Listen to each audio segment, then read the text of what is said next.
What is going on? Welcome to Celtics Late Night, where we're celebrating yet another Celtics win, 114-97 against a once problematic foe and opponent in the Orlando Magic. Spoonie and Jake are both here. Spoonie back for his second late night show ever. That's Spoonie, right. how you doing, man? I'm doing good, man. This is probably the least prepared I've ever been for a podcast. So let's get into it, baby. That's appropriate, right, Jake, for Celtics Late Night? Yeah. It's aligned Perfect. with the vibes. All vibes, no gas. The chat there is going off. Piss dudes banging part 2. This is what it's all about. Absolutely. Aussie Phil in the chat. Brian. I was about to say, we could just talk to the chat because we're not actually recording a podcast, but I think we are going to chuck this up on the podcast feed, given that, we don't really know what our schedule is going to be over the next couple of weeks with, holiday season and all of that. And meanwhile, the appetite for Celtics content remains high. So we will chuck this up on the podcast feed. And folks listening to the audio stream later, if you hear us just randomly commenting on things, it's folks in the chat here live on the live stream. So just quickly, subscribe to the First of the Floor YouTube channel if you're here for the first time. If you are already subscribed, tell a friend. We're trying to drum up those subscription numbers so we can have clout when it comes to approaching potential guests. I know Brian Scalabrine doesn't get out of bed for a podcast unless they have 20,000 subscribers, so help us get to that ceiling. The Celtics blog playback stream as well. We are undefeated. Jake's doing a great job of running those streams. The Celtics are yet to lose since its inception. Playback.tv/Celtics blog. And finally, check out Wayne Spoonie's latest 3-leaf clover, the latest one on the Celtics three-point shot diet, Jaylen Brown's recent screen-setting prowess, and Kristaps Porzingis has a Coke problem, a Diet Coke problem. Yes. Okay, so people were hammering me for misspelling Coca-Cola. Oh my I God. wanted to just say, is Kristaps Porzingis addicted to Coke?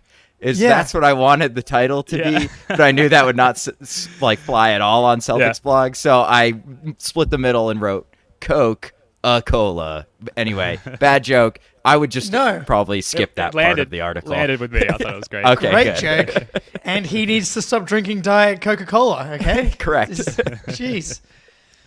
All right. Guys, how are we feeling? Hot start.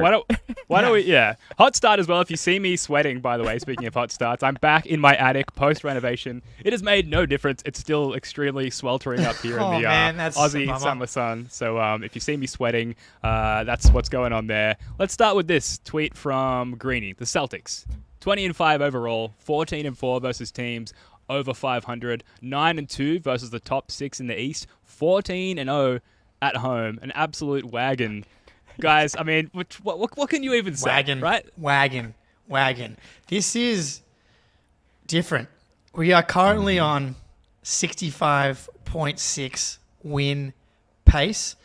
If you remember last year, we were 21-5, so we need one more win to eclipse or equal last year's incredibly hot start. And when we started this season, 11-2, I think it was, and we had a podcast that was like, is this different? And at the time, we did say it felt different. And there was I'm going to say I wavered more than anyone else. I definitely had my moments.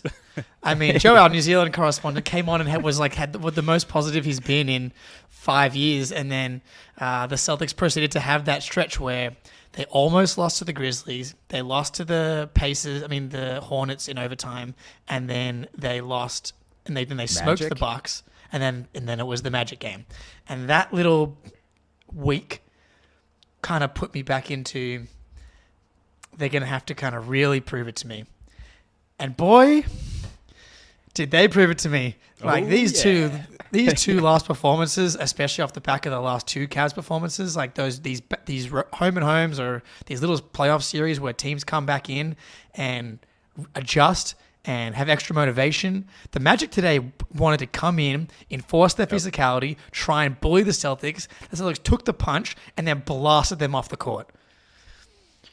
Dude, I forgot what it's like when the threes go down, and it's man. oh my God, it is so fun when they make threes. They shot 47% from three and 47% from the floor in general. They couldn't make a two.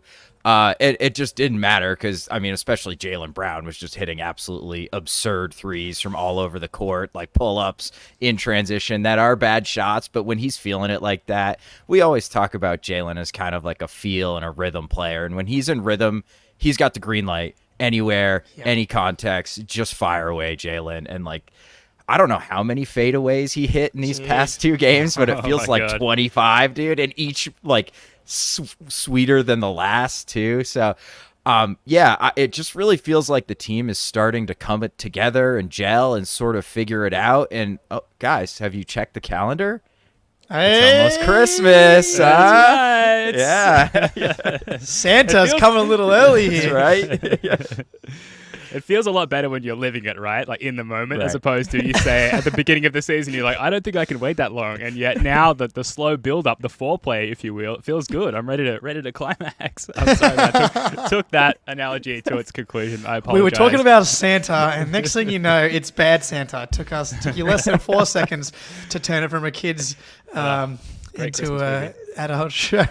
But yeah, look, this is incredible, and the way that they're doing it too, like the defense that they played on this Magic team. I don't know if we're gonna go like individual performances here, but Jrue Holiday, man, like they interviewed him at halftime, and I was like, dude, you gotta let this guy get back to the locker room. He's like dripping in sweat, and he's just like, yeah, we're playing really well, we're moving the ball, and I was gonna stick together. And I'm like, this dude, so Paolo Banchero goes off first quarter, 7 for 9 in the first quarter for 19 points, and then 3 for 6, 7 points. That's the first half of 10 for 15 for 26 points. Second half, 4 for 15, 10 points. And it was Jrue. At some point, they put Jrue. Sorry, you were saying. They said, Jrue, he's yours. And dude, that's some of the best defense I've seen played in any game by the Celtics and any game that I've watched this year by a perimeter dude. For him to step up and be able to guard a guy like Paolo's a huge dude. Yeah, dude. and he was getting to wherever he wanted, hitting threes, pull-ups. So Jrue and that just is infectious when he's doing that, and the rest of the guys were right there with him. Dude, yeah, and like you see it. Go ahead, Ben. Sorry. Well, just quickly, I don't know about you guys, but it had me thinking about the playoffs, like immediately. Like, to have a guy who you can assign. Like, let's give him this defensive assignment, and he just, like, carries it out like it's the most serious thing in his life. And, yeah, like, Paolo is a... What? Ben's already thinking, can he do this against Jokic in the finals? Yeah, absolutely. Yeah, give him any assignment, he'll take it and excel. But like that's just a huge wrinkle to add to this team where we've gotten so close so many times. The trauma's there with the team and certainly with the fans and us three in particular to just know that we have again a curveball like that where we can just muck up other teams. Obviously, the team defense has been on a string lately, but if we've got an individual on the opposition side who's just absolutely cooking. Knowing that we can throw someone on them to really shut that down, especially in the absence of Marcus Smart, is a huge relief. It's great. Yeah, and so Jrue was playing so hard he lost his headband at one point. Like, I mean, that dude is the most inconsistent. Like, his headband just like is on his hair most of the time. Yeah. It's not even on his head. But yeah, like he's like a chained up Rottweiler, and Joe is like, okay, release the hounds, and Jrue is like all over him, all over the court, and they weren't like switching stuff. They're like, go ahead, Paulo, like try to get this maniac off of you, this like serial killer. Michael Myers is just chasing you all over the court. And like he absolutely locked him up. And yeah, like Paulo is not just big, but he is extremely skilled, and he knows how to use how massive he is.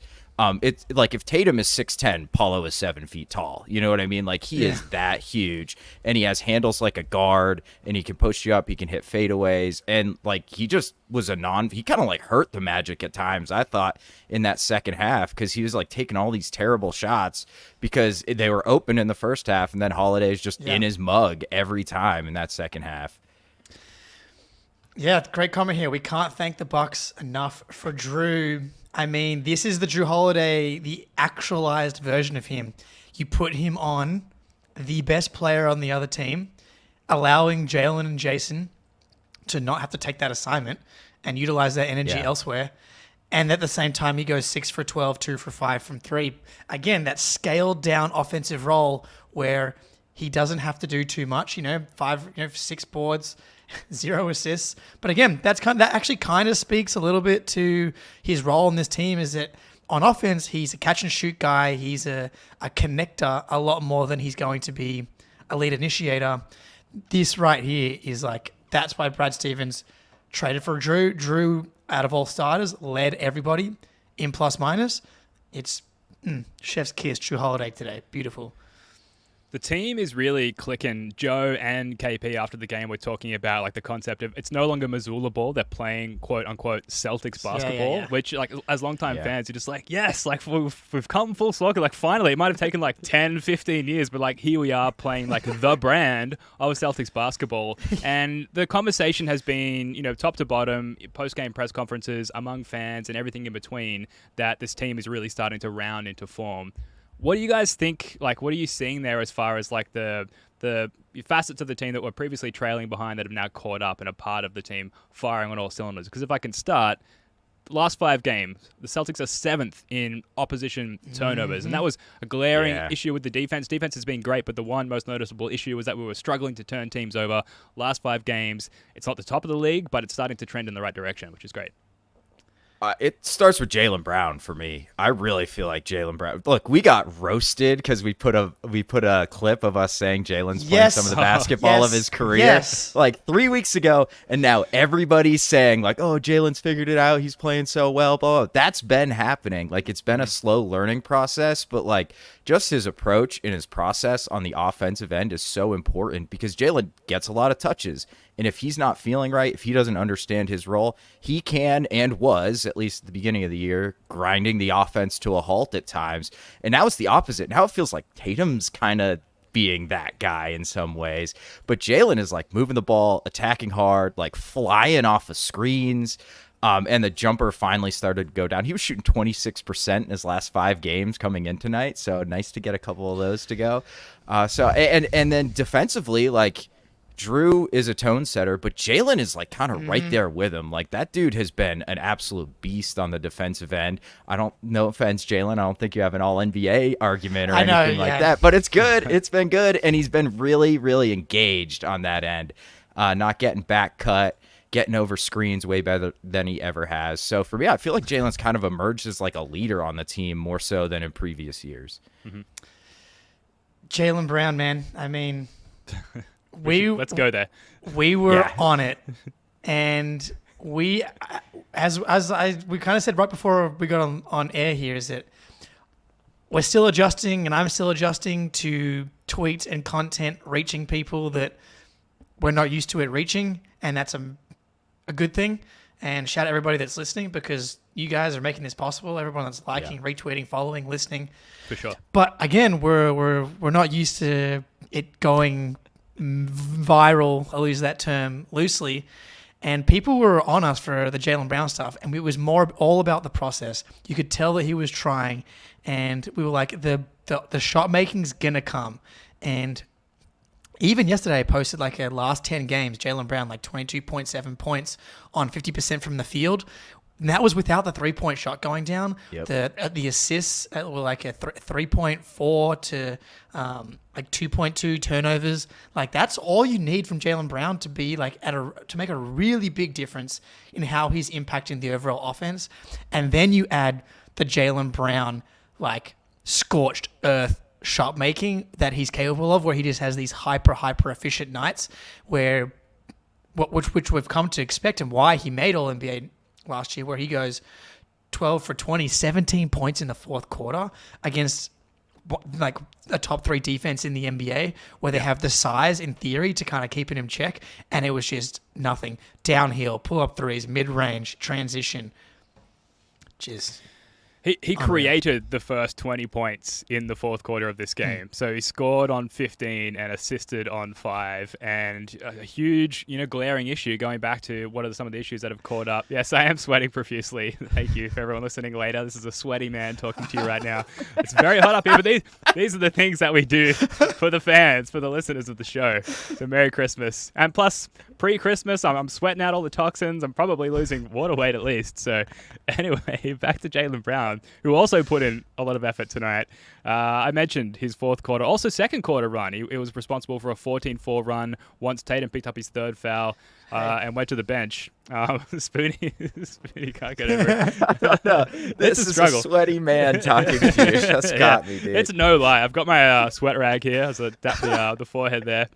I'm like a damsel in distress. Jaylen Brown. Jason awesome. Going to the bench. I'm sorry, we're all over the place here. We're all over the road. But just being able to manage the Tatum to the bench minutes, I think, and Jaylen being responsible for that and excelling in those minutes is a huge turnaround. Well, Jaylen, was Jason even a plus today? Yeah, he ended up being a +9. I guess that's going to happen in a game that you end up winning by almost 20. To blow this team out twice in a row, man.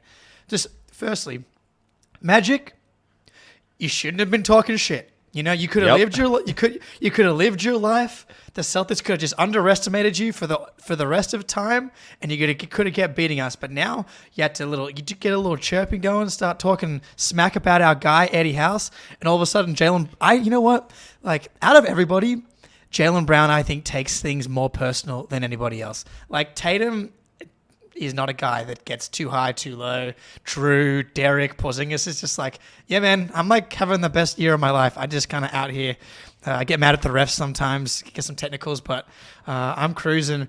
It's just like, Jaylen though, he likes stuff on Twitter. He reposts the good. He likes some of the hater stuff.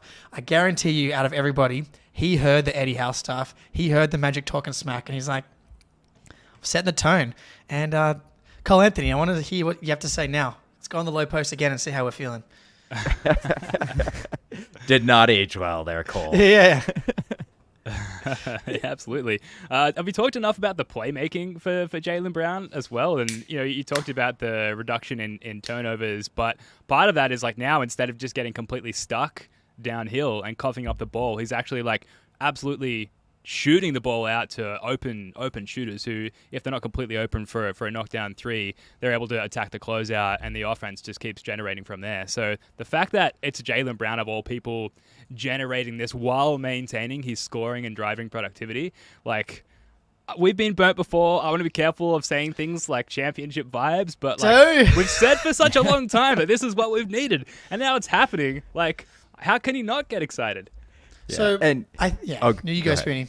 Oh, yeah, real quick, I was going to say, don't let the assist numbers fool you, because if you look at assists per touch, his touches are way down this year. I mean, he still gets a ton, but they're way down. So, and he's averaging the same number of assists. So, per touch, his assists per touch, how many times can I say per touch in this sentence here? I'm going for 7. His assists per touch are way up. So, he's actually been a more efficient assister per touch this season than he was last year. Nailed it. What a great point. So really brought it home. So the the Jaylen Brown thing is everything. You guys are absolutely right. And talking like about the championship stuff, like Jaylen taking another step is not something that a lot of people thought was possible. Really, me kind of in that category as well, in that we really thought that this is kind of going to be who he is. Obviously not a natural playmaker, not someone that where reading the game comes naturally. And to see him make this a real focus, like the other time we've seen this stretch post All-Star break last season, where we came out of the All-Star break and we were like, we're going to see a big run here. And honestly, we didn't. And that came from Tatum. He had a sluggish stretch after the All-Star break, and Jaylen Brown played some of the best basketball of his life, similar to what he's doing right now. And then now you zoom out and you start to draw like one of those lines, like a graph. Like, he's kind of hitting these little checkpoints. Yes, it's not going to be linear. You're not going to go up and up and up and up. There's going to be dips. There's going to be struggles when someone with just like something that doesn't come naturally to him. there's going to be struggles. There's going to be times where it doesn't go well. But the fact that he's clearly made it an emphasis, clearly made it something that he's trying to learn and trying to work on, and to see the fruits of it starting to come together now. And even as I'm speaking right now, I'm like, oh man, don't jinx it. Just let it happen. But we're seeing it now kind of consistently for a while. And like, this is probably his best game of the season. It's either this one or the Bucks game earlier this season where he had 26, 8 assists and 3 turnovers. But today, man, like to have the 6 assists to the 2 turnovers when you're having that kind of usage, and really one of the turnovers, he played a perfect game, and then he was so hot that he tried to just like get deep in the duffel bag and just went dribble, and like he lost it, and it felt like it was like a carbon copy of one of those Miami Heat turnovers. But like that was, and he earned that. He earned the right to take one of those shots. Up 16, 4 minutes to go, whatever. To see him really commit to this thing, and like, I just have so much respect for his commitment to getting better, especially at stuff that he doesn't come naturally to. Like, how many people in the world, not just basketball, it's like, I suck at this. I'm not going to try and get better at it. I'll just work on my strengths. Totally commendable to do that. But for him to, like, take a step back and work on something that clearly is not strength, like, just speaks to who he is as a person and as a basketball player. Yeah, absolutely. Look, we talked about Jrue Holiday's defense. What about his offense? Do you think his offense is starting to come around? Again, just staying with the theme of like things that were dragging behind and now catching up. Do we feel like Jrue Holiday's offense is starting to find its rhythm, in terms of integrating with the rest of the team, Spoonie? Yeah, it feels like he's kind of just sitting in the corner a lot more recently. Definitely today. I wonder if a part of why you do that is that, well, one, Derek White, I think, is just kind of a better fit with the Stars as the lead ball handler. But two, it takes a lot of toll off of him so he can save it for the defensive end where he's obviously more important, frankly. But yeah, like he just seems to be picking his spots a lot better because like I'm okay with Jrue kind of going ISO against a smaller defender 3 or 4 times a game, but it just, and he's finally sometimes making layups where he like couldn't buy one for like 3 weeks there in the middle of the season, like the end of November, beginning of December. So yeah, it feels like maybe he's just getting more comfortable not seeing a lot of the basketball because he's played basically his entire career being the lead ball handler, and now he's not. Sorry, buddy. We got Derek White, we got Jason Tatum, we got Jaylen Brown. Like, it's not going to happen for you this season. So, that's a difficult adjustment. Maybe he's kind of finding it, and he can just go absolutely insane defensively because he doesn't have that burden. I think he is starting to find it a little bit. And man, Spoonie, you being right on, it might take till Christmas for some of these guys to start figuring it out. Jrue Holiday, we had Drew Carter on just after the Pacers loss, which is what, like 6 games ago now we had ish. And you look at the last 10 games, like going into that, when we were talking about Jrue Holiday on the season, he was at about 52% true shooting when his like last 3 to 5 year average was about 58, about league average. And that's like all we really need or want from Jrue. But we also kind of had we saw some higher outcomes ceiling for him in that in this new role where he's not the lead ball handler, he could potentially be more efficient. And now you look at the last 10 games, playing 34 minutes a night, true shooting of 62.7%. On the year, I like was while you were talking, I was like filtering it like last 5 games, and then I was like, okay, let's push this out a bit. Last 10 games, that's a solid sample size for him to be kind of at that level here. 62% last 10 games. That's a solid sample size. And it's just like catch and shoot, attacking mismatches, bailing them out of some late shot clock stuff as well. He has that ability too. This is like, if he's going to be, again, I don't know if we're going to get 62% true shooting, but if he's just at like what he's been at for the last few years, plus like the ability to shut down someone like Paolo like that is big time. Well, can we revisit this, Jake? Because you've been a huge proponent, possibly the leading proponent of like Jrue Holiday is not going to be that much better than Marcus Smart. And at times you've looked incredibly correct. And yet, like we've just talked about Drew's integration offensively, he's been great defensively.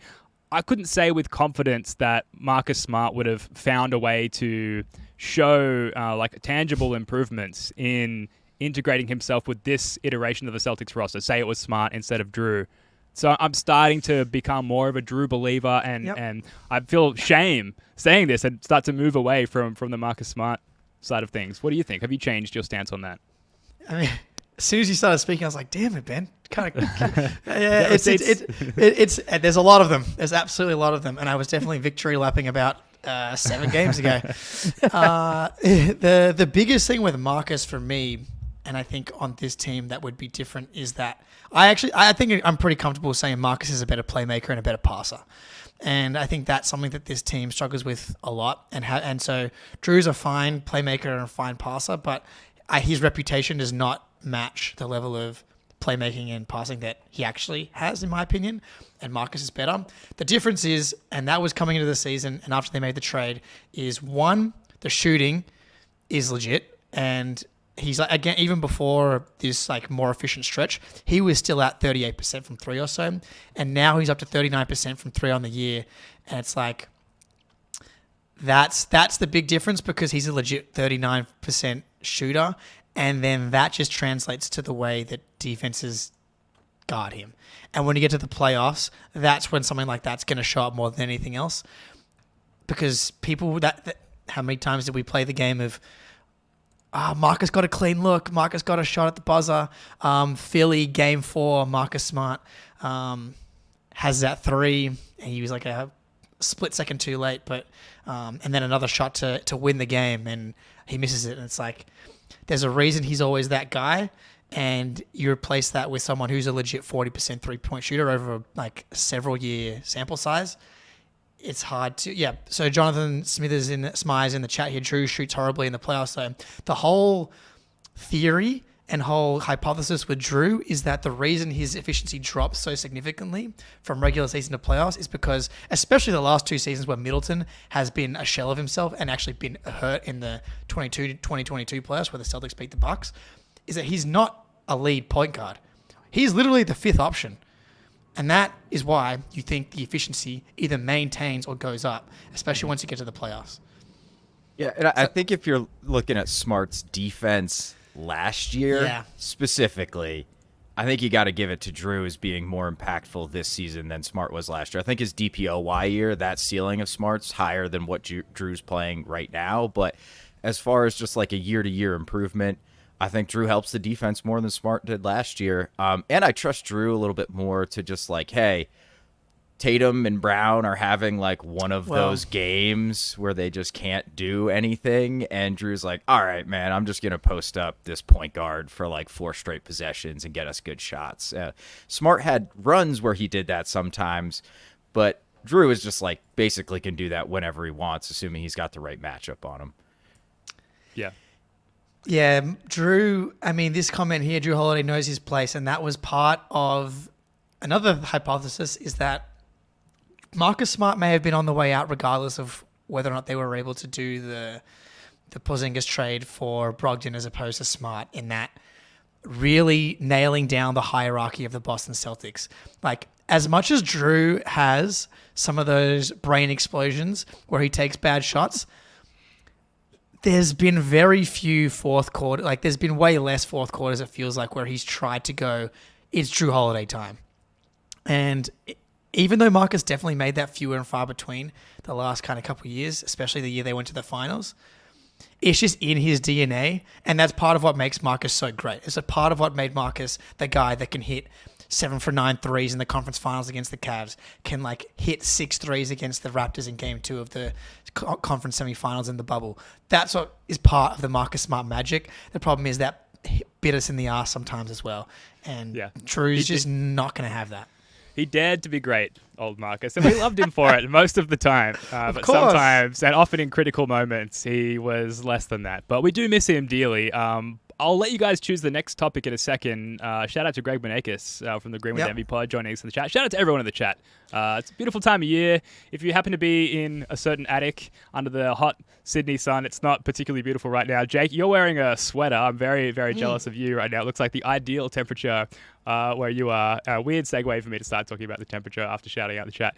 Anyway, guys, I teased earlier about Joe Mazzulla. Perhaps I'm getting some sort of heat stroke, and that's what's making me talk Sure crazy it is, now. Ben. Sure it is. No, I'm just completely insane. Now, I teased earlier that Joe Mazzulla was talking about the concept of Celtics basketball and moving away from that of Mazzulla ball. We've got a clip here from Joe talking post-game. We don't usually see that much emotion from you, kind of like on the side. What brought that on, and just, I guess, generally speaking, what was Jaylen's night like for you? I think the players need to see that sometimes. I do, like everybody else, care about winning, and I do have fun. And I just thought it was a moment to show, like, I think we're starting to play what I would call Celtic basketball, from a mentality standpoint, from a toughness standpoint, from a defensive standpoint, and identity, reflecting what it means to play like the Celtics. And I think this week we've shown that, and I think the crowd has helped that, and I think our players really working to execute and buying in have helped that. And so I just thought it was a moment, a cool moment to be able to take that in. And it starts with our guys. And like you said, Jaylen has really grown as a player. What he did in the fourth quarter was just playmaking, making the right play, whether it was pass or scoring, getting to his spot. And it's been really fun to watch him grow as a player this year, and our team's mindset. When you talk about Celtics basketball, what is that for you? I mean, what we're starting to show, right? It's opponents bring out the best in us. They challenge us, and we don't back down. We chip away at it, and we respond, and we dictate the mindset of the game, the physicality of the game, and we're just kind of playing with that type of identity. And I really seen that, especially over the last 4 games. And we may lose it from time to time, but we have to fight to keep this mindset and the identity that we have on both ends of the floor. Let's fucking Yeah. go, Yes! Did you see his celebration on that Jaylen 3, Yeah. dude? He went ape shit. He's talking all like, I just like to see us win. He went crazy when he made dude. that I didn't shot. see this. I was Oh, too yeah. busy. I was too how busy hyped doing he is. what Jrue was doing. I was doing that. So I was too busy to notice that Joe was doing that. Look, man. Joe sits up there with his glasses. Everybody in the chat's like, "Ooh, new glasses. Look at him being Mr. Celtics Professor basketball, trying to make the right play." This dude is a maniacal, and Spoonie knows this as well as anyone from his days at WVU. Is this guy is a little psychopath. As another little, as a tiny person, because like Joe's tiny relative to trying to be a professional basketball player, I'm tiny relative to humans. You got to be a psycho if you want to play sports. You got to be a little psycho, and we have fun up here, but you come at us and. Things get real dicey real quickly, and I love that he's like. I feel like that Jaylen, out of anybody's like really taken on the personality of Joe, and like really taken on the challenge of Joe's coaching philosophies. I absolutely love to see this from Joe.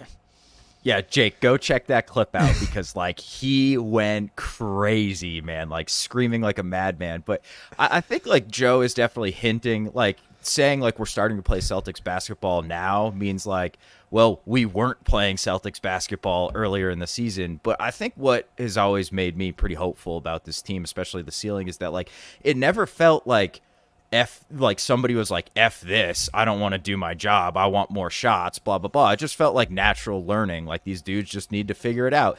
And everything they've all been saying and what we've seen on the court seems like they're trying to figure it out. So that to me is like, did you guys read Simmons's book of basketball? Of course. Yeah, so like the disease of more he talks about, the secret about basketball is it's not about basketball, it's about like playing your role, caring more about winning. And I think at times like Tatum and Jaylen haven't always lived that, and I think this year they absolutely are. And like, is Mazzulla the right guy to lead them to the promised land? I have no friggin' clue, but I'm pumped right now. I'm all in right now. Look, Joe Mazzulla wouldn't be the first coach that's not like the perfect like emotional or whatever leader. Frank Vogel comes to mind like recently. Like he's a good, fine coach, but no one's gonna remember Frank Vogel as like Phil Jackson or anything like that, right? It's just a guy that's a solid defense, good principles, like, and Jaylen and Jason, again, like they're 26 and 25, which. Paul Pierce and KG and Ray Allen have always talked about when they came together, they had gone through enough where they were willing to sacrifice and put some stuff aside.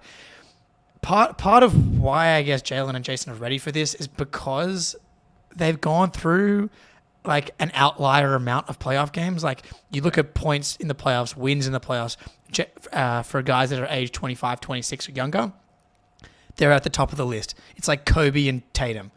It's like that's like the top two.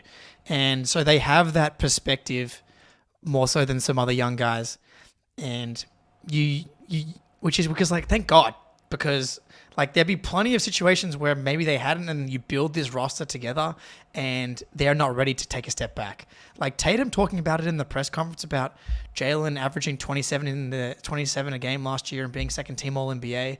I mean, yeah, like he's sacrificing this year, but we let him get second All NBA and now he's got a $300 million contract. Sacrifices again, relative here, right? He's having a pretty good life, but yeah, it's a good time. But also, shout out the chat. We got 100 people. We're ticking over like record-breaking first of the floor live numbers here just on our channel alone. And so I just want to say, like, thank you to everybody that's listening. If you are listening, please like the stream. Please subscribe. But we're happy to be here.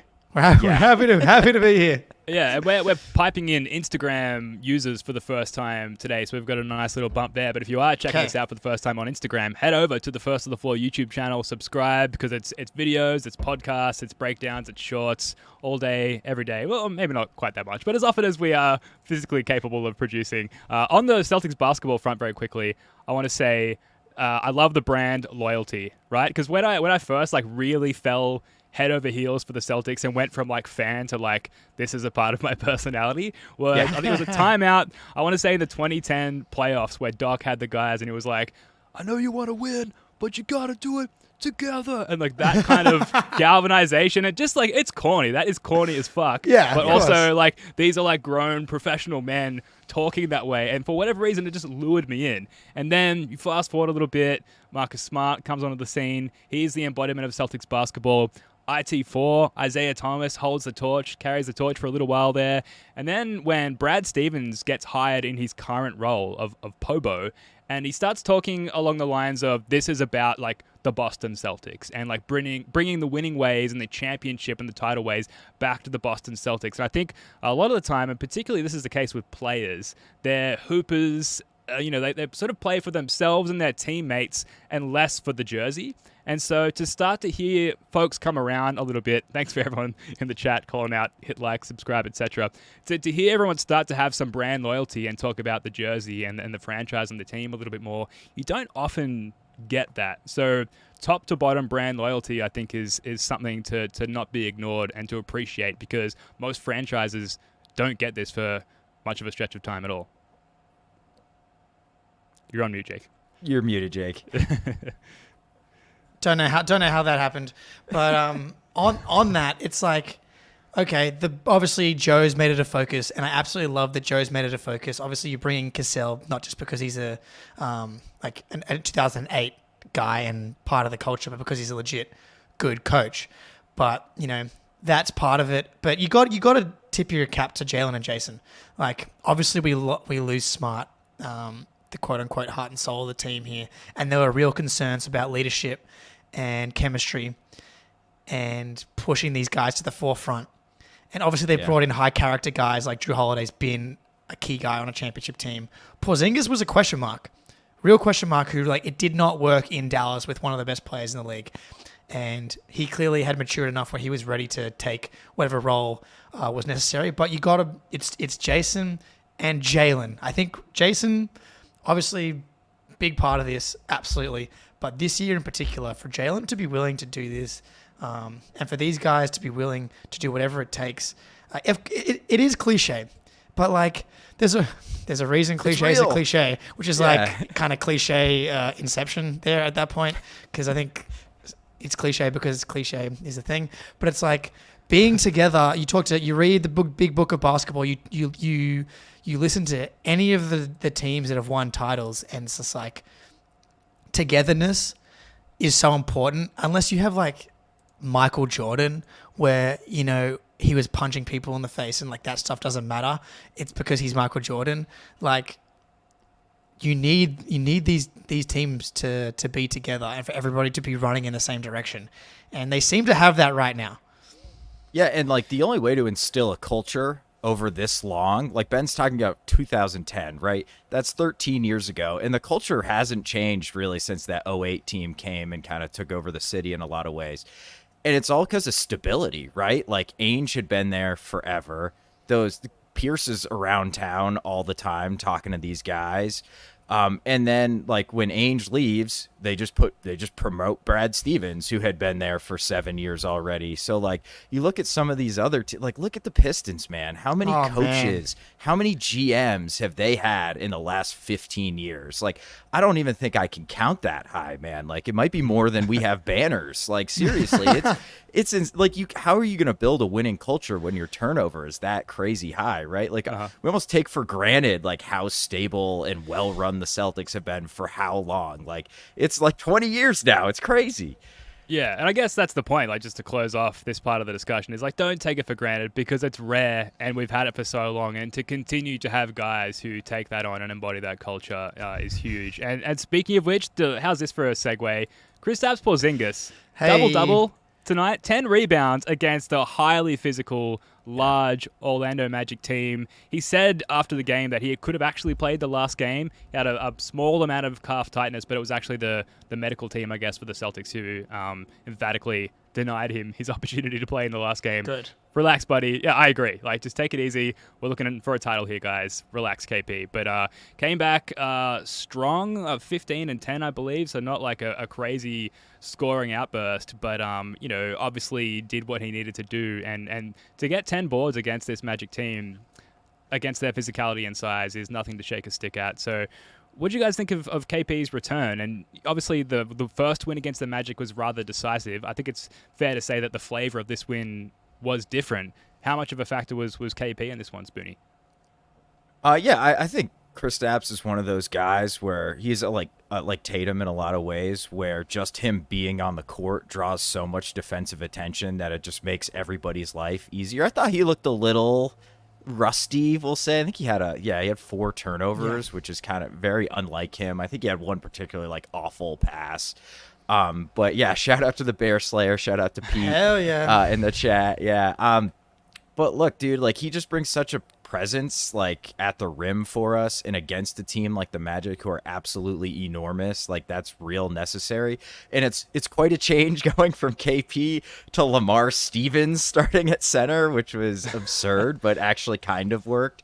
And look, we battered them on the glass tonight. They had 43 rebounds. We had 55. Wow. Part of that's because they missed a shitload of shots, and part of that's because of KP. But yeah, like the Magic can beat you just with like turning you over and winning the offensive rebounding battle and without shooting that well. And if you eliminate that and you can match them sort of offensively, you're probably going to win the game. And that was the game plan. Yeah, I thought coming in it would have to be a defensive battle, but then they got hot, and then obviously we ended up scoring. But Porzingis in particular, like it's a tricky matchup for him in that because they are so big, like getting some of those mismatches and getting in the post was tough. But man, he kind of set the tone early a little bit. He hit that first 3. Like to go 50-50, hits his one free throw. I was having a quick look at his rebounding numbers, because coming into this season, it felt like a lot of the narrative around Porzingis was that he's not a good rebounder. And like the numbers don't really bear it out at all. Like either percentage-wise, like total like rebound percentage or anything like that is actually down. And the raw numbers are also down. But like we have eyes. Everybody who's watching the games, you can tell he's like fighting on the boards. And very rarely have I yelled at the TV to be like, God damn it, Porzingis, I wish you would get more rebounds. Like, I actually don't think rebounding's been a problem at all. Yeah, and yet we were saying today in the stream, like, hey, take it easy, buddy. A couple of times it was really, like, he had that one putback, which was sick. But the landing, put so much weight into his legs and his hips. And, you just hope that the body can hold up over the period of time. But on the other side of it, and getting back to the embodiment of Celtics basketball, like, that's great that he's, like, throwing himself at the rim like that. That's exactly what you want to see. So the duality of the Celtics fan rising. Yeah.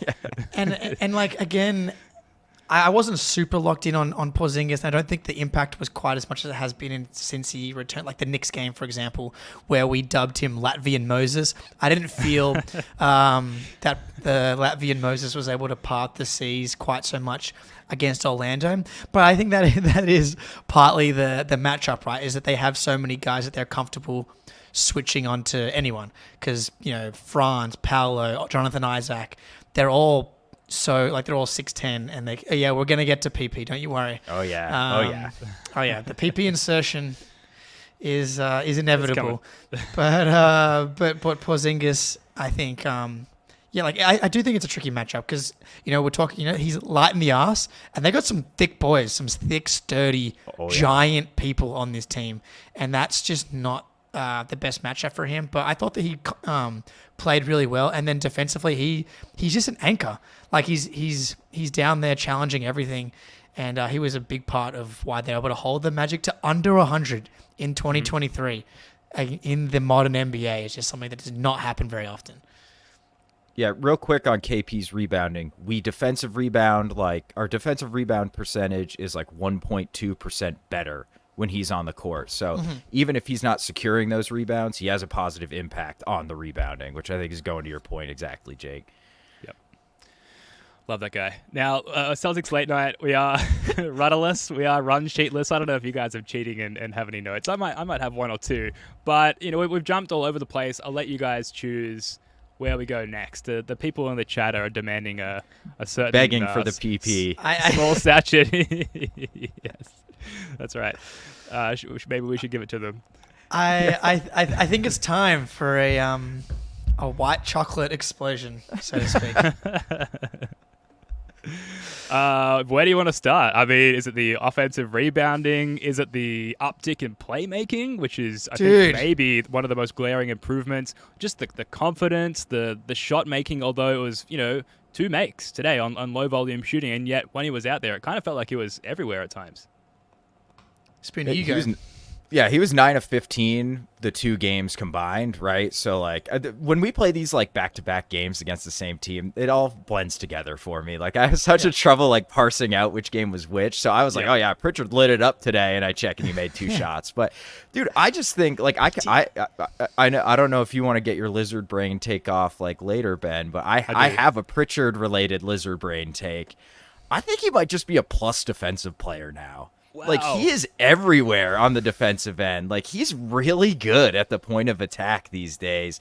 And, he fights really hard, and he's got a way with balls. He just finds the ball, he just is, in there. He's, tapping it away on rebounds so they don't get it. Fighting for position, rebounding here and there. And, his energy was infectious. We absolutely needed it in both of these games. And when he came in, the game just kind of flipped on its head. And I would say that was the same against Cleveland too in that second game.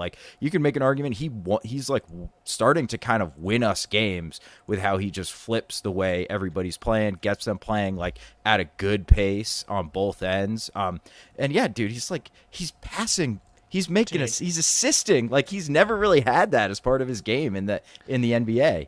And there was a play last game that he had. Yeah, firstly, DJ Daniel in the chat here. Our PP is small but has lots of stamina. I'm not sure there's a PP in the world that has more stamina than Payton Pritchard. In the playback live stream today, we were talking about, is he one of the best conditioned athletes in the NBA? It's hard to say because he only plays 20-ish minutes, but everything we know about Payton Pritchard, I guarantee he probably is one of the best conditioned athletes in the NBA. The way that he's turned himself into someone that's pretty sturdy. He's not going to make the all wombat team. Just a thick, quick animal. He's just not built to be a wombat. But he's clearly gotten a lot stronger. And he had that one kind of pick and roll kick to Jaylen in the corner yesterday. And then today, I had the luxury of pulling this up while you were talking, Spoony. It's a Pritchard Tatum pick and roll. They don't switch it, surprisingly. Try and go over, and then Wagner comes over to help because Pritchard's beating Franz off the dribble. And then he just swings it to Horford in the corner and over the outstretched arm of Jonathan Isaac. And, I mean, does Al Horford just knock down the clutch corner 3 to push the lead above 10? Of course. Horford juice, bang. all over TD Garden. Horford juice. I think PP takes care of his body as well. PP gets the rub down before and after the game, as is tradition. And on this season, he's got a 11.8 net rating so far. That's this insane. season, which is crazy. Like, just considering, he's obviously got some potentially glaring weaknesses given his small stature, and yet he's on one, and that includes his slow start as well. So love to see it. Guys, I've been hogging the direction of the show so far, choosing topics left, right, and center. Have we, as I almost choose another topic again, I was going to say, have we talked about Tatum enough? Ooh, Tatum. No, we haven't. Well, I think that maybe speaks to what we've seen from Tatum today, and maybe lately, I would say as well. I thought he was fine. I thought the process was actually okay. I think the fact that he only took 6 3-pointers is a really indicative stat for Tatum, for me. In the first half of the second Cavs game, I believe it was, he took 6 in the first half. And there are just some games where we all know he takes just bad shots. And today I didn't think he actually took that many bad shots. I thought he missed the mid-range where he's been nails 50% all year. He missed all of them. He missed every single one, I think. I think maybe he made one. He really struggled. Half of his makes were all threes today, which is just not something that's been the case this year. So I actually thought the process was pretty good, and defensively I thought he was excellent. But yeah, specifically this game, I thought process was sound, but I did not think that he was especially excellent. That block on Paolo at the rim was some nasty business. That was sick. Some Duke on Duke crime, yeah. But that's why this team is so good. Is that he can be really good overall. Still had 8 boards, 3 assists, 1 turnover. That's another stat that I love to see with Tatum is 3-point attempts and turnovers. Obviously, you got to watch the games to see how the numbers are bearing out. But those two, I think, are often quite indicative. And today, he did a good job of taking care of the ball, played really, really good defense, and got on the boards on a night where the mid range wasn't falling. But yeah, and then I've got a question for more of a broader Tatum question. But today, I thought process was good.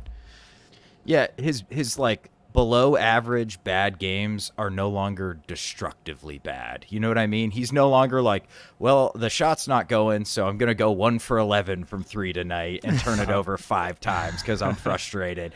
It's now just all right, I'll just kind of make some plays. And he was getting downhill. He just kind of missed some shots he's been making all year. So totally fine with it. Please stop taking bad pull-ups. But I think he hit 2 of them tonight. So in the fourth quarter as well. That's my one note on Tatum is as iffy as it was at times and as inconsistent as his play and his shot selection and his lack of aggressiveness, he hit some critical shots in the fourth quarter to really save us in certain instances. So that was good. And I don't know. I feel like we're all on the same page with Tatum. We're starting to accept the process, and his long-standing tribute to Kobe Bryant was always that he would go 8 for 24 in games regularly when the shot wasn't going. He'd just keep jacking them up, and I think we're all in agreement that this is a version of Tatum that is designed for longevity and to be ready for big games when they come up and for the playoffs as well.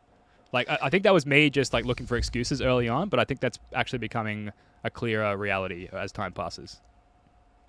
Yeah, I think absolutely. Yeah, his ability to get in the post. I mean, the free throw numbers haven't quite been there attempts wise, but his ability to kind of enforce his will on the game is clear, and to do it, he really only has to make 2 more of those shots. He took 21 shots, and I feel like he makes a bunch of those today.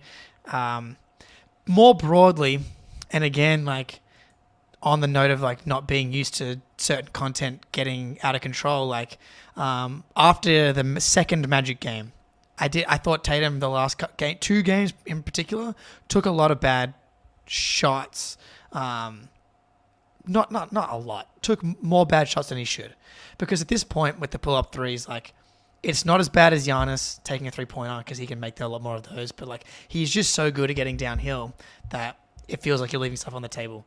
And I made a tweet about I don't think Tatum's quite lived up to expectations, but I really respect how much this dude plays. He played 39 minutes on the back-to-back between the Cavs and then the Magic in a big win. He hasn't missed a single game, and he's 4th in the NBA in minutes per game, and he'd be at the top in total minutes if it weren't for the guys ahead of him that have just played more games. And most people would just took that as like yep, totally agree, love that Tatum's an Iron Man. But a lot of people were like, how has he not lived up to expectations? So I'll throw it to you guys. Coming to the season, we had Alex Hoops came on the podcast, and we had a conversation about, do you think Tatum is top 5? And we were like, we think Luka and Tatum are kind of the choices for people's ranked 4th and 5th in the NBA. It's hard to argue with anyone that has Luka at 4 with the way that he's able to impact an offense. But I don't think that Tatum's been a surefire top 5 guy this year. I think he's been like in the 9-10 range, and that's it's pretty good still. When it's pretty obvious that there's another level to go to. What do you think, Spence? Oh, all right. No, well, you go. Okay. Well, I mean, we've seen Jason Tatum play like a top 5 player for prolonged periods of time. And I think coming into this season, myself and a lot of people, like you alluded to, Jake, thought, okay, this is, given the roster movements, this is where we're going to see top 5 Tatum from the beginning and then like consistently throughout the season. That was the expectation. And he has fallen short of that expectation. He has not been that guy on a consistent basis. We've seen little glimpses of it from time to time, but for the most part, he has been, for lack of a better term, coasting, as we've alluded to. So am I still confident that he can be top 5 Tatum when he needs to be? Yes, absolutely. And I'm given even more confidence, and this has been a hot topic, team-wide, that if we can continue to win at this level without Tatum being that guy, then like who really cares as long as he can activate it when he needs to? What do you think, Spoons? Yeah, I think for me, especially is on the defensive end, I think he's really fallen short of my expectations on that end. Like we were talking over the summer, like could he make an all-defense team? And when he tries, like when he's going against Paulo and the Magic and he wants to prove a point, obviously his ceiling is high enough to be an all-defensive guy. And then there's these games against Indiana where he's like, Halliburton plays too fast. Like, I'm not closing out. Like, go for it, man. I'll just try to get the rebound. Mm-hmm. I think like the expectations are so almost impossibly high. They're not unreasonable. They should be that high for him because he's that good. And yeah, he's fallen a little short of them. And from my perspective and the playmaking too, like he's got all these weapons around him now. He's getting on the ball just as much as he did last year. And basically all the passing and playmaking numbers have like stagnated or slightly dipped even a little bit. So the turnovers are up. Yeah, the turnovers are up. So I don't know. I think that's all figure outable, which is not a verb, but I'm going to use it. Like he can sort all this stuff out. But like if you're just evaluating like is he been in the top 5 guy this season? I think unequivocally he has not. So yeah, that's, below the standards. Yeah. And I think I actually think it's a good thing. Because I think it's very clear that he has, and he's definitely flashed it. Was it the second Cavs game? You're right, Spoonie. The blurring of these games gets so much even more difficult when it's 2 Cavs and 2 Magic in a row. I'm like, it's so much of the same color in my brain blending together. But the second Cavs game, he went to the rim, posting up Max Strus over and over and over again, dominating. And so it's like, that makes it quite clear that he's coasting. And so it's like, I don't care that he's coasting. I just think he could coast a little bit better. And I don't think it's a slight to be like, he's been a top 10 guy. It's okay that, and like for him to have, I'm also confident, like you said, Ben, that when he gets to the playoffs and when he needs to, he's going to raise the level again, as he always does, by the way. Like he plays more minutes. He raises the defense is always the biggest part.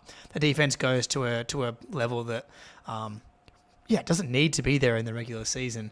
But again, also with Tatum, we've lived this kind of trend every year of his career. Is it like before Christmas is Tatum okay? And then he kind of takes off. The difference now is Tatum okay portion of the schedule is like a surefire all-star and like probably makes an all-NBA team guy. As opposed to like being budget Dion Waiters. No, I'm just kidding. But Well, yeah. I mean, I think as is the case with all social media, like you had that take on Twitter, which I think we all agree with, and a few people jump down your throat. But I think that's just that's actually a good thing, and it shows how unoffensively lackluster Tatum has been for lack of a better term. Lackluster is probably not the right term because he's still been like hugely impactful and winning so many games. But he has been coasting, and so many people still see him as like the perfect player. Like some say, what are you talking about? Like he's literally done no wrong, and yet he kind of has, and he's also done a lot less right than what we're used to, I guess was the point, just to wrap it up there. Yeah. What else you guys got? Late night. We're about to hit the 60-minute mark. I think all of my bodily fluids have been expressed out of the pores in my face.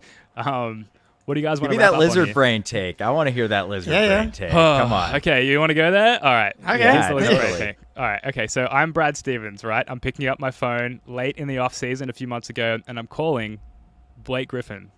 Oh. Blake, what's up? Brad Stevens here. Yeah, good, thanks, mate. Family's good. Cheers. Look, Blake, you're a busy man. Let me cut to the chase here. Here's what I want you to do between now and February. Get in the gym, son. Work on that body. Work on that almost perfect body. I want to see Rocky-level montages, workouts from you in the next couple of months, because come February, Blake Griffin, we are making a bench-depleting trade to bring in a solid playoff rotation piece. And guess who's going to be available in peak physical condition when we need to fill out our bench? It's you, Blake. It's always been you. And Blake, yes, Brad, I'm going to need your ring size too, buddy. Click. Hangs up the phone. Oh! That's the take. It's not that lizard brainy. Blake Griffin is spending time with his kids, which he said was something that he was missing out east there in Boston. He's grinding workouts reportedly because come February, he's going to be hooping with the C's. Here's my take. You're burying the lead, dude. Yeah, what's the trade? what are we? The Yeah. big lizard brain part of that. Yeah, what's well, the trade? that's not part of my lizard brain take. I'm not ready okay. to reveal those thoughts, and I also don't have that many ready to articulate. But I think that Blake Griffin, he's not signed anywhere else. He would love to round out his legacy with a title. He's tight with a lot of the folks that are still on this team, and if you had to pinpoint one position that we needed a little bit more depth at, you might say that it's backup big. Potentially, you know, if you think about all the contracts we have to aggregate in a trade, we're going to see a lot of size go out the door. I don't think it's too crazy, and yet it's probably a little premature, hence lizard brain, to think that Blake Griffin might be lying in wait here for the Celtics. Look, Blake Griffin, if he comes in, great for depth, but I mean, it's really hard right now in the midst of the Al Horford juice, the PP white chocolate explosion, to envision this team making a big trade now. But I spent like part of like the Caruso chatter and stuff like that was because Pritchard wasn't, and you know, I broke my own rule and that. Didn't believe maybe it wasn't going to happen in this role or whatever, but that's kind of come around. It doesn't feel like they have holes anywhere. And you talk about backup big. I would like to have Blake in the rotations because he's like so reliable. And maybe we transition out into Neemias Kada here, but Blake Griffin, you're not going to see me complaining. If Blake Griffin joins the team, especially if we get more Blake Griffin moments, I'm realizing right now, Ben, did you remove Blake Griffin from the videos in the? No, I would never do that. He's in the First to the Floor brand of our StreamYard account, and we're in the Celtics Late Night brand, so it's unavailable to us, unfortunately. But it's still there. Still there where it belongs. I guess, how underwhelmed are you guys that all this time my lizard brain tank was just like me still lusting over Blake Griffin? Gotta be honest. Yeah, thought I was thinking maybe bigger. But Spoony? Yeah, I thought you were going to be like, is Tatum harmful to the team or something? Oh, wow. Like that. Never suggest such a thing. I guess the one argument for Blake is like, do we need Lamar Stevens and O'Shai Brissett? Could we just like, because I think they're both non-guaranteed. Yes. Just cut. Yeah, right. Yes. Just cut one of them, and then like Blake can play like as the 4 here and there against some matchups. And you know what he does? He takes friggin' charges, and nobody on this damn team takes charges. Mm-hmm. Yeah, could definitely use some more charges on this team. I'm trying to think. Like, Spoony, I feel like you had a contrarian take to release on us. Or did you not end up having? That was on one? Pritchard. That was the Pritchard's a plus defender, which I feel like is pretty lizard brain at this point. Yeah. Well, positive net rating. Yeah. Well, guys, thank you for humoring me on some Blake Griffin content. I appreciate it. It's been too long.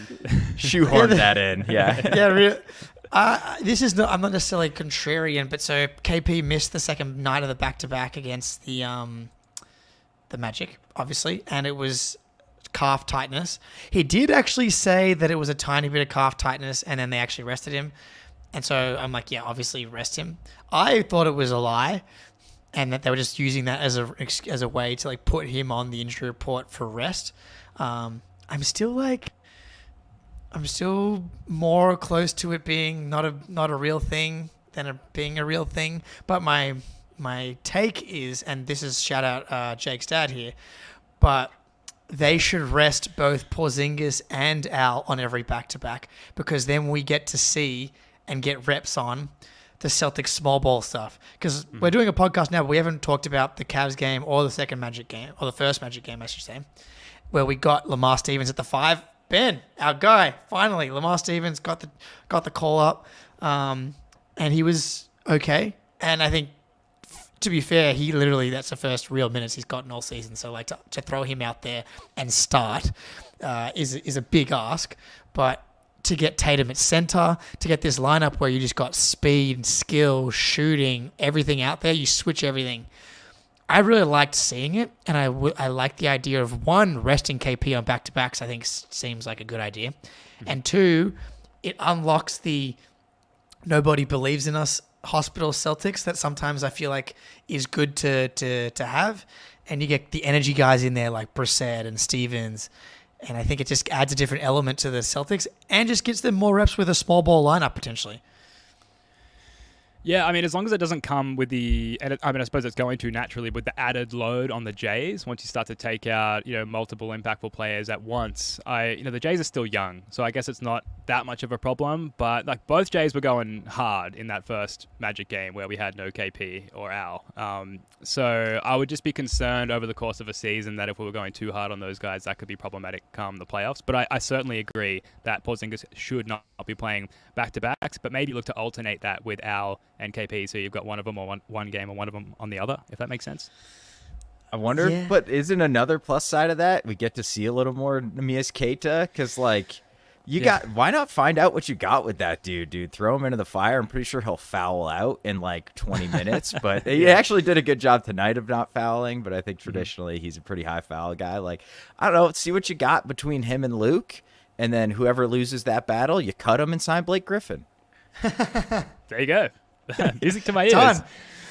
I mean, Kata's an interesting one, right? So, like, Kada, his first real minutes came in that Memphis game, and it was a disaster. He was awful. And, again, same thing I said about Lamar Stevens, same applies to Kada. Kada doesn't even have that many NBA reps. At least Lamar Stevens has real, like, volume NBA reps. Like, still a lot to ask of a guy to come in and be impactful when he hasn't played at all. But Kada, I mean, this is probably his third real game now, and tonight was his best one. He just brings an element to the team that they don't have. I mean, that they don't have with Luke Cornett, I should say. Like, they're very, very different players. Luke Cornett feels like the low risk option in that he's going to be in the right spots. He's going to contest shots, but he's probably not going to really impact a lot of those shots at times. The rebounding, Kate is definitely a better rebounder than Cornett, and he gives you like a more legit lob threat that you can throw lobs to Cornett, but Kada has like real bounce and real length and real size. We get a little bit of that raw vertical spacing. I was encouraged by what I've seen from Kada, and enough to be like, I want to see more, just to see what we could have. Yeah, the rim protection in particular, like there's kind of been a notable absence of that post-Rob, obviously, and with KP missing some time. So the fact that we've got it that cheaply off the bench on a two-way contract there, yeah, he's got his flaws. But, you mentioned like against a physical team like the Magic, to have a guy like Kada to come in and play spot minutes, huge. Just another factor that makes this team so lovable.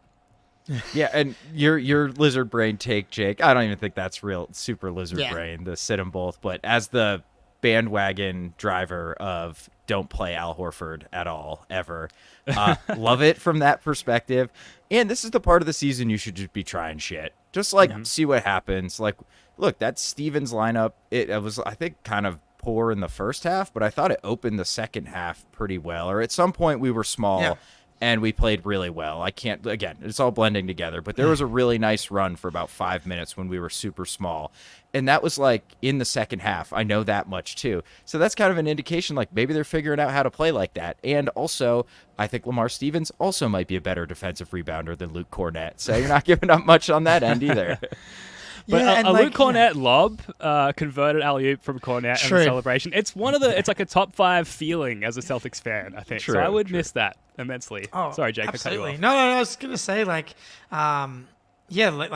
think that they did it. Like Kada played 16 and a half minutes tonight. They didn't overload anyone's minutes in order to get this win. Despite like the bench, like the garbage crew played 2.5 minutes. O'Shea, Lamar, Banton played 2 minutes 30. So Tatum obviously missed some time with the foul trouble, but he plays 31. Jaylen plays 34. It's like even with those extra minutes, they played 36. And Al Horford down at 23. And that's because Kada was solid and didn't foul out and was actually like being impactful on both ends, which is not something I was really a believer in, to be honest. And he's going called out. I've been called out, rightfully so. Yeah. One guy we haven't mentioned at all, I don't think. Yeah, honestly, Derek. I was actually not even going to say Derek, but Derek was just solid. In the first quarter, when the Magic were really bringing it to the Celtics, he ended up having to take 2 or 3 pull-up threes that he just didn't want to take, but kind of had to because the Magic defense was so good. But Hauser, interesting game from Hauser, interesting couple of games from Hauser. Another thing First Off Floor was talking about recently was Sam Hauser and how in the preseason we saw some of the dribble drive stuff and how we hadn't seen any of that so far. And we said once teams put him higher on the scouting report about, dude, you cannot leave this guy open. You cannot give him space because he is shooting 46% from 3. And the last couple games, you know what we've seen? People closing out Hauser. And today he closed out and he hit a little floater. And I was whoa, okay, Hauser. And he's making some nice passes out to the wing. Guys can keep swinging him, get the defense moving using his gravity. It's that's a nice development, and which we predicted would be coming. You know, like how those clowns will just get those trick bags and continue to pull items out of it that go way further than the apparent visual depth of the bag? Yes. That is apparently Sam Hauser, whose bag has infinite depth. Last game, he had that transition in front of his parents, no less, and Wick there on the sidelines. That transition kiss off the glass. I believe it was an and one, or at least it was fouled and it wasn't called. He continues to show us more. The three-point shooting would easily be enough, but the ability to attack closeouts and convert and make plays, again, relative to his contract, I've got nothing else to say. It's unbelievable. And seeing the Heat do this time and time again, I've said this before, but finally we get our version of that. Very satisfying. It's so easy when they have to close out on you that hard. So I'm glad Sam's flashing some of it. And that floater, he floats that thing so high in the air. Yeah. That one he hit, I think his dad was calling for the and one, Ben, but it wasn't called. Yeah. His dad was freaking out. He put that thing so damn high in the air and kissed it off glass. If he can make that shot, man, that's what he's going to need to do to finish around the rim, right? Because he's not going to be athleticing his way to easy buckets at the rim. It's just not going to happen. But so you get the floater down and he's got soft touch, so he can, he should be able to make that shot. So very encouraged by Sammy. Oh, Sammy has a very soft touch.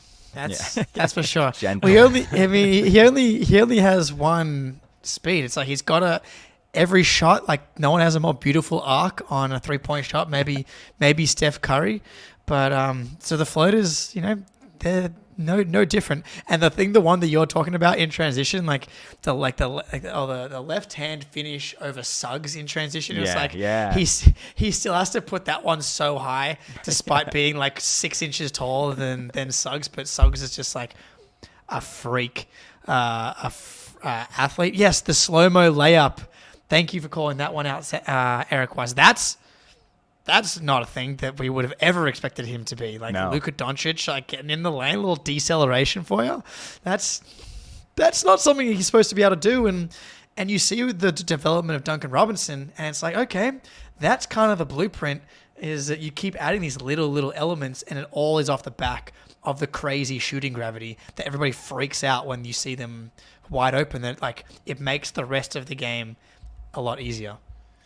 Yeah, what a story of player development there with Hauser and to a certain extent Pritchard as well, who's clearly come a long way. I think we've got to wrap it up there just for time. We're almost hour and 20 minutes. I'd say so. Before I die of heat exhaustion here as well. But man, how good does it feel? The Celtics are so good, and it's not entirely dependent on them consistently shooting 45% from three. This time last year, I think we had Chris Forsberg on the show, and he asked us, guys, do you think that the three-point shooting is sustainable? And I think we were all like, yeah, sure, why not? Like, they've been doing it this long. Why can't they do it all season? They did it, and I bring that up because Chris Forsberg is going to come back on the First of the Floor podcast this week, Thursday night, 8 p.m., live here on YouTube. So, again, shout out to everyone in the chat. Make sure you subscribe, like the stream, turn those notifications on as well, because obviously you want to be notified when we go live here Thursday night with Chris Forsberg. But guys, the vibes are high. We're feeling good. I've lost 5 kilograms in water weight, which I believe is about 8 pounds. And I think we're ready to wrap it up. Any closing thoughts, guys? Hey, look, I predicted 2-2 coming into this stretch, and to come out of this saying 4-0, 14-0 at home against like two legit teams. Obviously, the Cavs didn't have Mobley, but to win both of those and then win both against the Magic, who have been like one of the stories of the NBA, is like ridiculously impressive. And now we go on the road and have it'll be, I'm guessing I'm pretty sure it's a nationally televised game. We'll be doing playback again, so playback.tv/Celtics blog.